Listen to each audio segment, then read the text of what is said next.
Welcome back, everybody. Episode 35, the Lifestyle Balance Podcast. I'm your host, Alex Marcolini, and today I'm sitting down with Nick Ara. For those of you who don't know him, I'm going to let him introduce himself, and then we'll get right into it. So, my guys, my name is Nick. I'm the owner of ADZ WRLD. We're a full-service ad agency that's been doing this for about 6 years now. I've been personally in the industry for well over a decade, and we specialize in billboards, TV, radio, social media, brand development. So anything that's to do with advertising, we handle. And it's not just in Canada. We do it all over the world. So that's essentially what we do. And, yeah, we've been doing it for quite some time. And we're having fun, and we're putting up billboards all over the world. So Let's see it. Glad to hear, man. So I guess we'll jump right into it because I've seen your page for quite some time. I've seen your page through mutual people that I've met that I know you've done some work with, which is awesome. So I love to see like the creativity of everyone coming together, connecting, whether they're local or not local. So it's cool to see. When I reached out to you, I appreciate you coming on. So thanks for being here. So let's get into when you started. I know off pod you just mentioned you kind of were a DJ before. So were you a DJ and then you got into billboards, or was it together? So the way it all happened was going back to like high school time. I was never actually supposed to go into any of this. I was supposed to be a chef.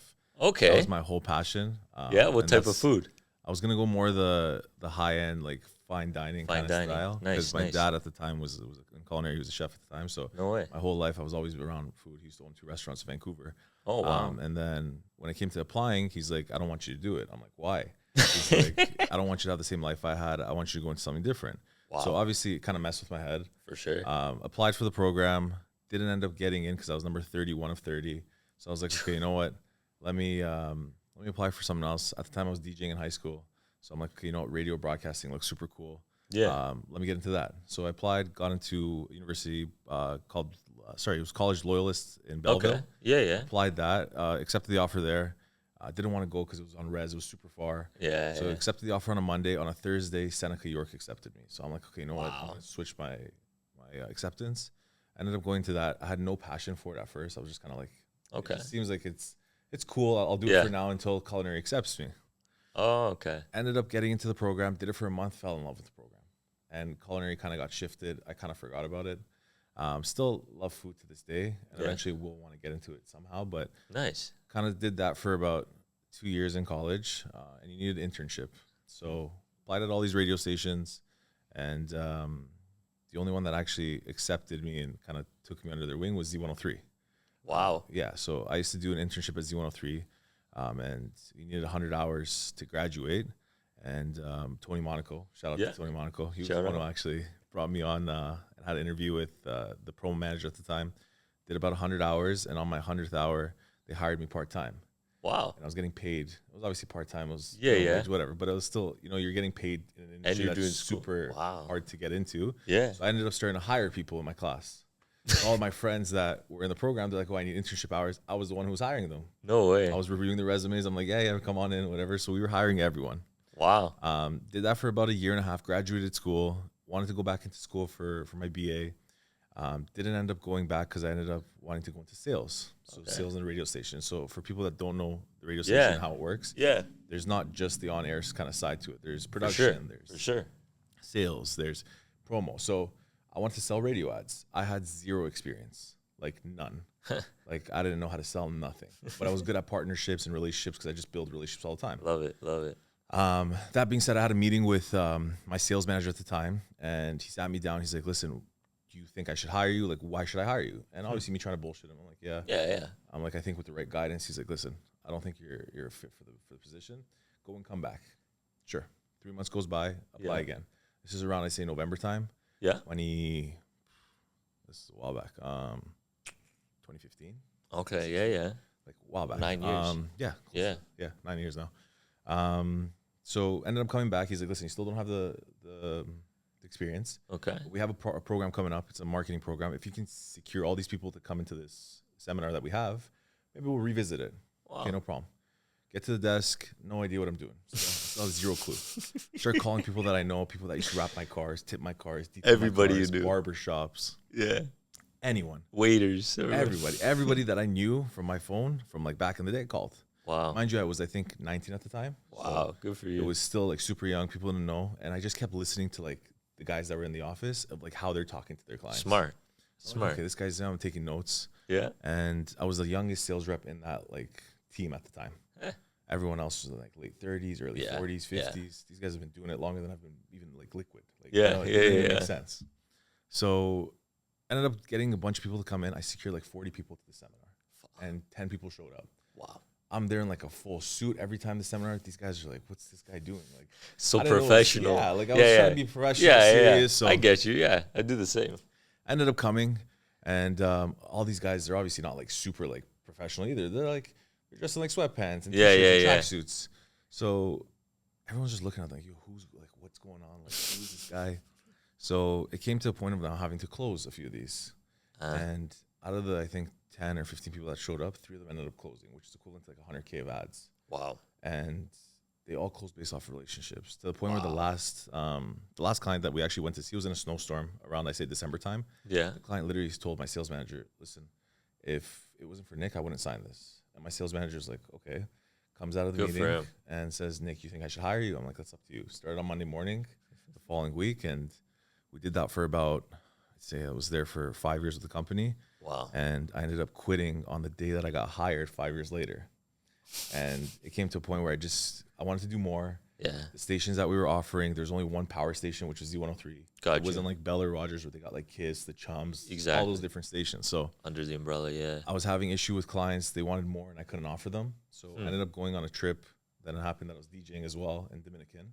Wow. And I came back and I had no clue what I wanted to do. I wanted to go into car sales or, I don't know, start a different business. Yeah.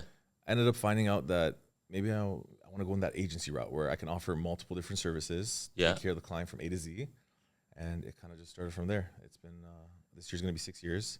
Wow, and congrats. Offering billboards, radio, TV, everything you can think of. And it didn't start off with the whole billboard side and the out-of-home side. It was just more strictly radio, but then clients started to ask, and obviously you never say no. You try to figure it out. You always say yes and figure it out on the back end. Yeah. And that's kind of how it stuck. And it kind of shifted more into the billboard side, and everyone knows me as the billboard guy now. Yeah. Versus the guy who started in radio and all this. So, but you still had that connection and that experience to do it. I never burnt bridges with these guys ever. Of course. We're still super close. I talk to them on a regular basis, still bring clients to them as well. And it just makes sense because it's still part of my business. But most of the business I'd say is more the out-of-home stuff, which is the billboards and the digital ads and all that. But yeah, it's kind of how it shifted from the radio side to that. And they work hand in hand. For sure. It's good in that aspect. But yeah, that's kind of how it started. And complete like 180 from what I wanted to do in school till now. But it's crazy though. You know how many people say the same thing, man? Like no matter the industry, the amount of times that people just completely just shift to something else, and it just makes more sense. You know, at the end of the day, if you're happy about it, you're passionate about it, you want to have the drive to do it every day. That's what you have to do. And the funny part is now one of my biggest industries I work with in terms of clients is hospitality. So I work with restaurants like a lot. Yeah.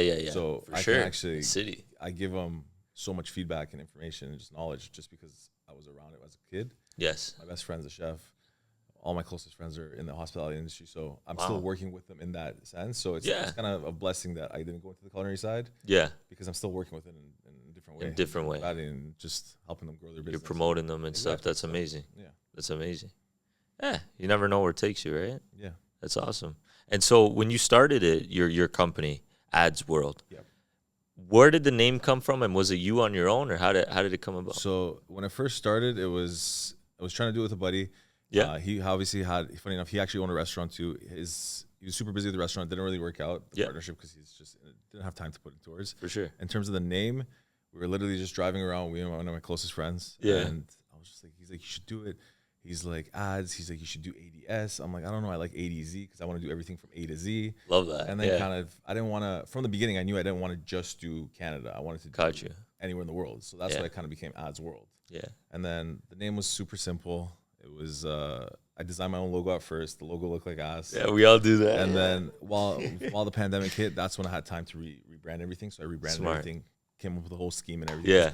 I'm obviously building all these other people's brands. I didn't have time to build my own. So I'm like, okay, you know what? Let me build my own. Let me bring it up to what it needs to be. And that's kind of how the whole yellow scheme and everything came about. And I saw it. Looks sick. Yeah. It looks really good. That's how it came about. Yeah. Wow. Yeah. It's just about putting in that work, right? And I feel you on the same aspect of like you're helping so much other people and you're not worrying about yourself at the end of the day, right? Exactly. So it happens. It's what it is. So Yeah. And so what would you say is like the most important lesson you learned to date in billboards and ads in that world of promoting other people's companies? What's the biggest thing you think you learned as an owner or as a pitching a sale? I'd say every client's different, and education is obviously super important in terms of educating the client. Yeah. Making sure that they know what they're buying and what's the purpose of this campaign that we're running. Some people run campaigns thinking that it's going to bring sales right off the bat. It doesn't work like that. You got to kind of explain to them, like, are we running this ad for branding or are we running this ad for sales? And most of them can't even answer this because they're just like, oh, just run it. Like, they don't understand the difference. So that's where you got to break it down into, okay, you have no brand. Nobody knows about you. So me running a campaign for you is not going to bring you sales at all. I'll be straight up with you. It's not going to bring you any sales. So we got to run a campaign first to get your brand out there. Eventually, once people are familiar with your brand, then we'll run one that makes sense for sales. Gotcha. But people don't want to spend money. People want to, it's almost like a 2-for-1 combo. They're like, oh, we're just going to do it. We'll do one run ad. Half of it will say this, half of it doesn't work like that. So gotcha. A lot of clients nowadays, if they reach out to me and they say things like that, to be honest, I just won't work with them. Yeah. Because I'd rather just not take their dollars and that's fair. Take it and you're being honest in a way. Yeah. I've had clients reach out and they say, well, this is our budget. We want to hit this. Unfortunately, you can't. Well, no, you can. No, you can't. But okay. And I just won't work with them. They end up coming back and they're like, okay, well, what do you recommend now? We did this, we got burned. Yeah. And now let's do it. See, they understand. So now they understand it.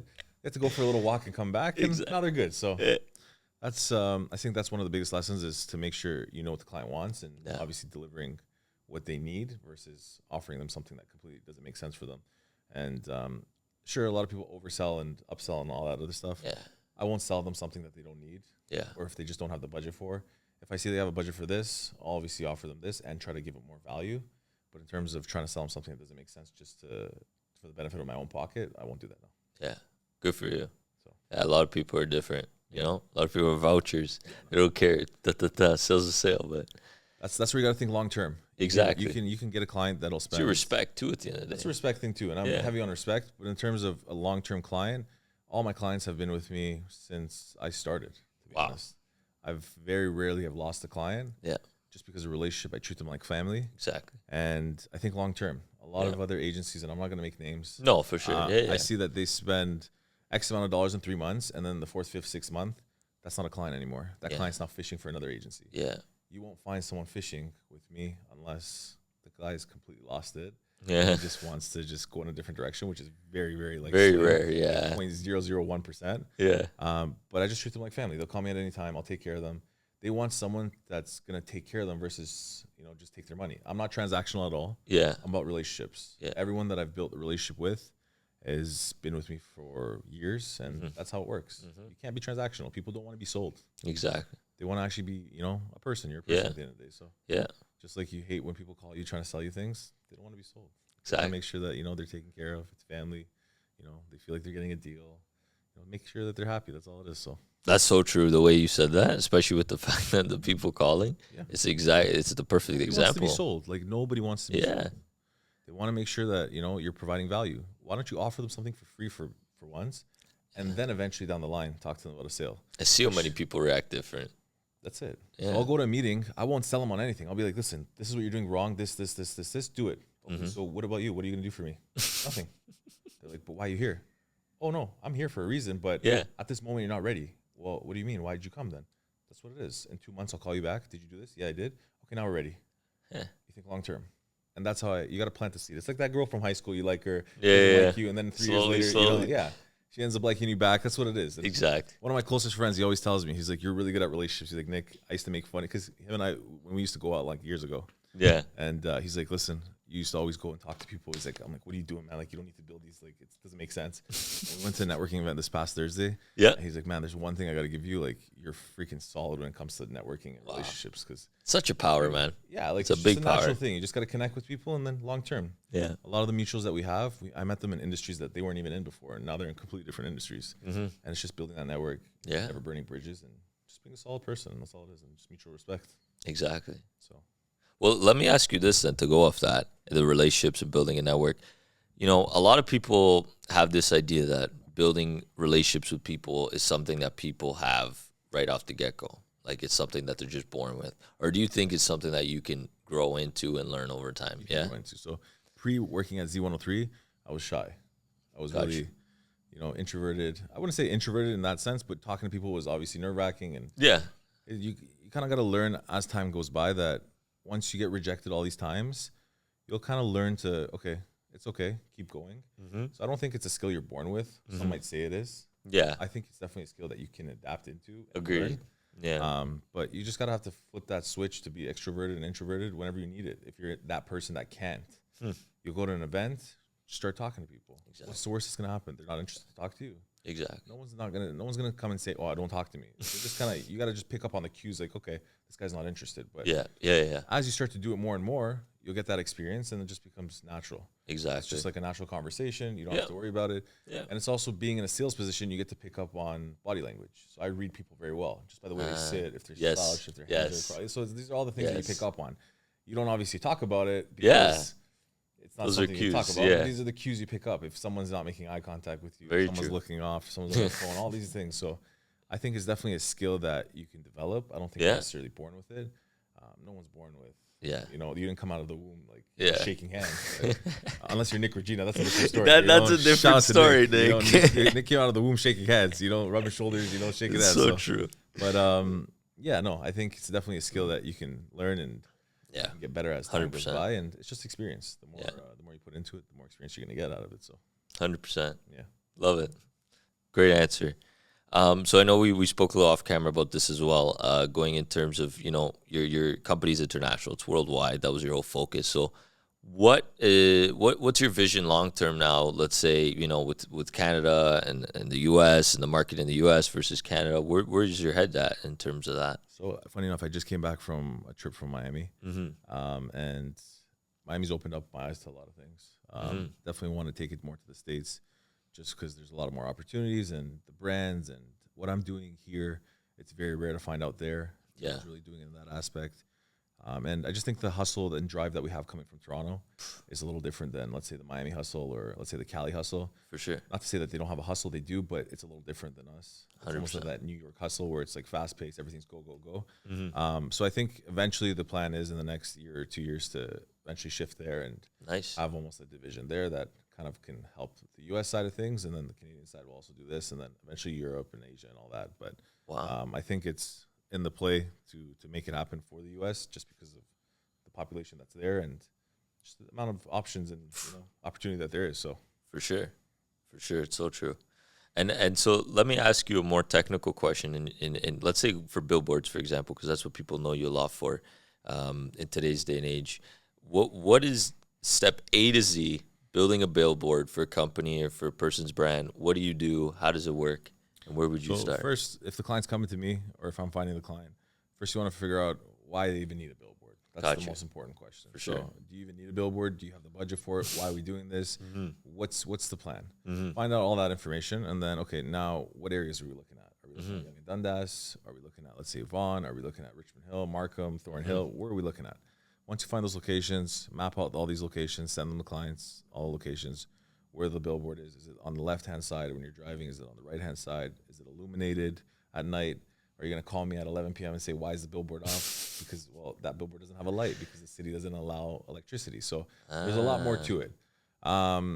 Sizing on it, where it's situated, is it blocked off? A lot of the pictures that the system has are outdated. There's condos going up every day.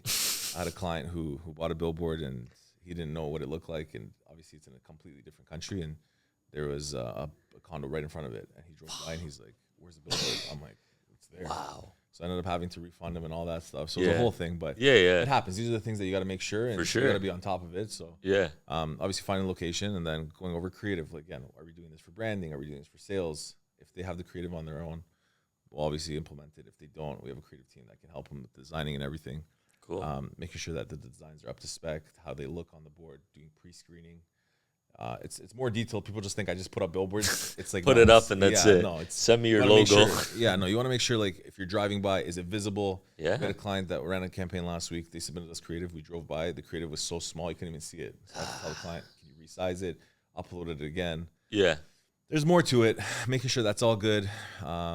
make sure that, deadlines are hit. You have to sure. be creative in certain ways to make sure that they're printed, if it's for a static one, for digital, all that. So that would be kind of, I guess, the checklist. There's more to it that are technical that people are not going to want to listen to, but making sure that's all good. And then once it gets posted, if it's a static billboard, make sure you get pictures to show the client that it's been posted. Yeah. If there's issues with the posting, then obviously you have to go fix that. Yeah. So there's small little things that you got to make sure. If it's a longer campaign, you got to make sure that you have prints included so that you don't see it peeling on the street, which I make fun of all the time when I see people's boards peeling.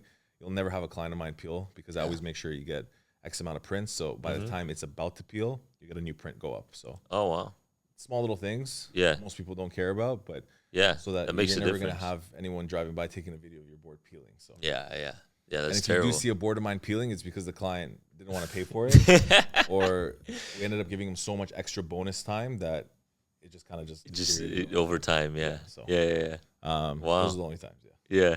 Wow.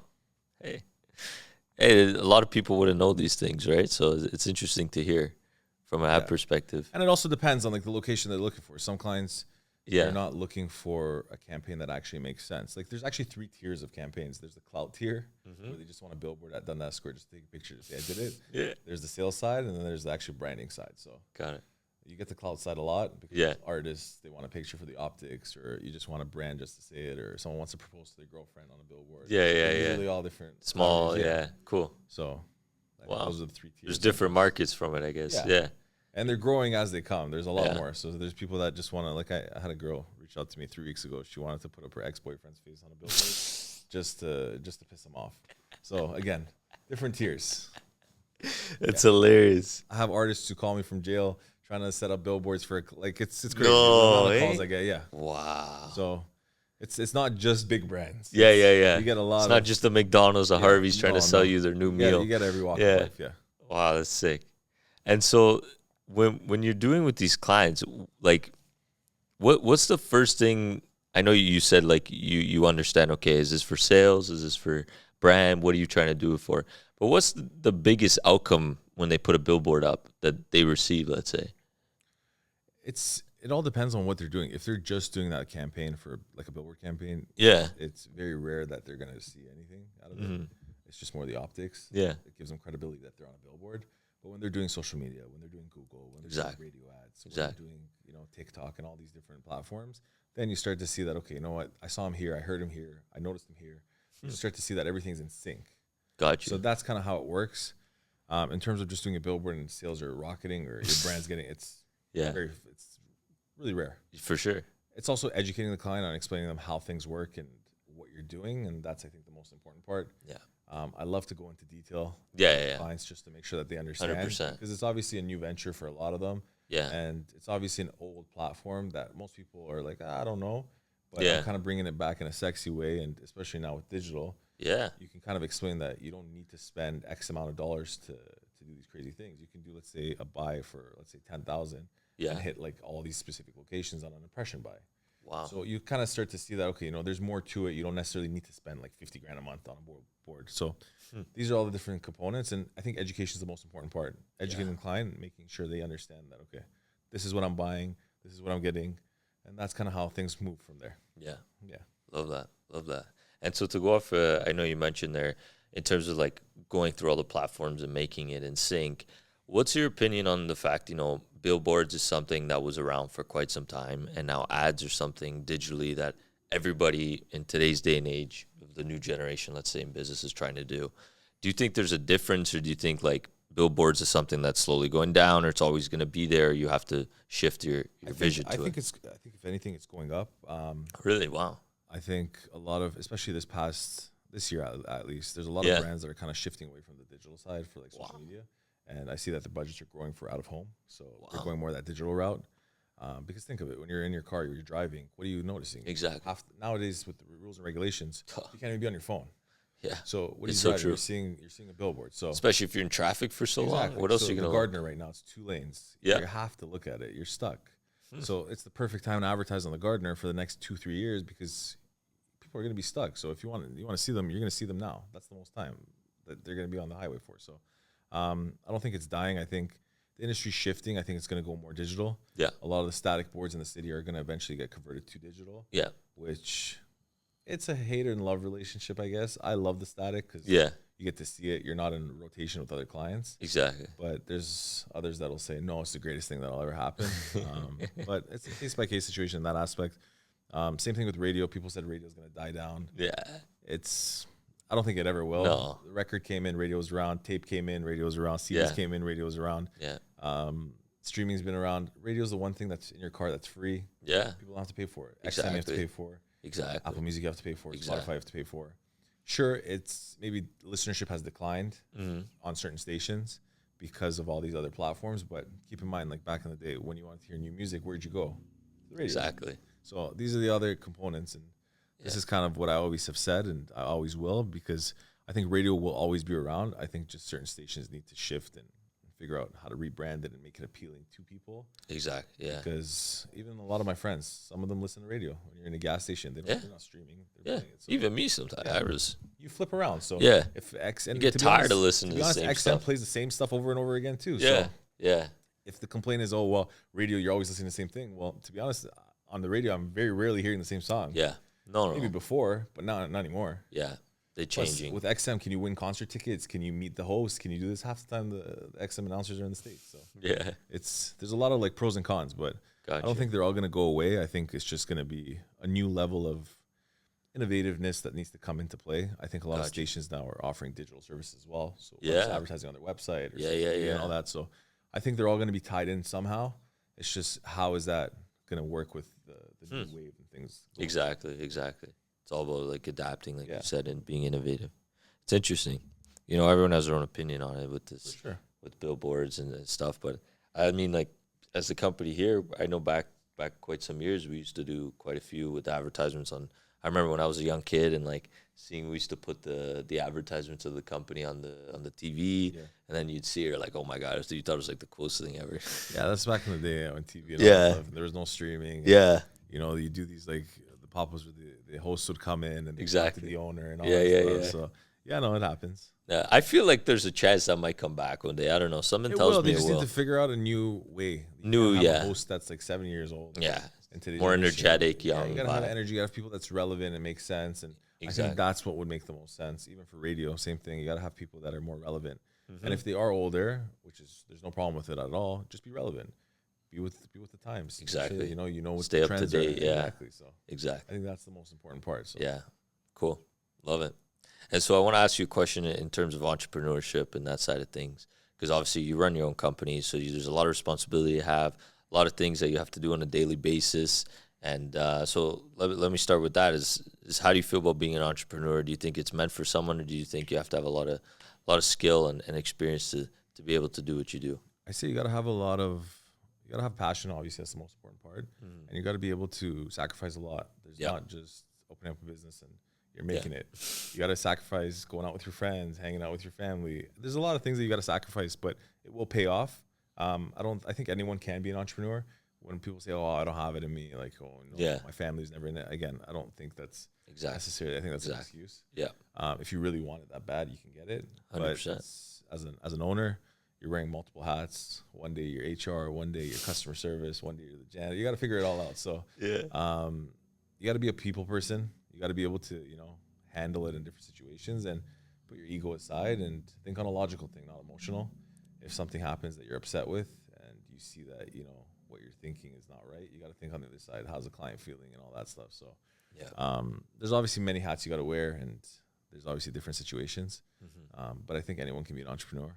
I think it's just how badly you want it, how passionate you are, and essentially what you're planning on doing with this. If you're just doing it for the sake of just being an entrepreneur, don't do it. Yeah, because it's not as glamorous as you think. Exactly. And people think it's glamorous. It's not. There's Yeah. times where you're working on weekends or late nights or all that while others are sleeping. So it's kind of case by case, but I think anyone can be an entrepreneur. It's how badly you want it and what you're planning on doing with it. So love it.